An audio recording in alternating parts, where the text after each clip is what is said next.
சென்னை திருவல்லிக்கேணி பில்சாலையில் அரசு பேருந்து ஆட்டோ மீது மோதி விபத்து ஏற்பட்டு 3 பேர் காயமடைந்துள்ளனர்.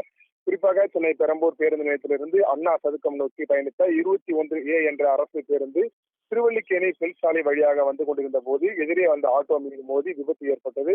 இந்த விபத்தில் ஆட்டோ நொறுங்கி பேருந்தில் சக்கரத்தில் இருசக்கர வாகனத்தில் சிக்கிக்கொண்டு இதில் ஆட்டோவில் பயணித்த 2 பெண்களுக்கு லேசான காயத்துடன் உயிர் தப்பினர். ஆனால் ஆட்டோ ஓட்டுநர் ஆட்டோவுடன் பேருந்து சக்கரத்தில் சிக்கிக் கொண்டதால் பரபரப்பு ஏற்பட்டது.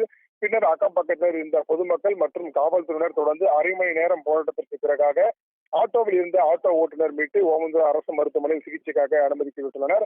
பில்சாலையில் அரசு ஆட்டோ மற்றும் பேருந்து மோதிக்கொண்டதன் எதிர்வழியாக தொடர்ந்து அரை மணி நேரம் அந்த பகுதியில் போக்குவரத்து நெரிசலானது ஏற்பட்டது. அதன் தொடர்ச்சியாக 3 மக்களுக்கு மட்டுமே தொடர்ந்து பாதிப்பு ஏற்பட்டுள்ளதாகவும் அவர்களுக்கும் இந்த ராயப்பேட்டை அரசு மருத்துவமனையில் தொடர்ந்து சிகிச்சையானது மேற்கொள்ளப்பட்டு வருகிறது என்பதும் குறிப்பிடத்தக்கது. பிரியா.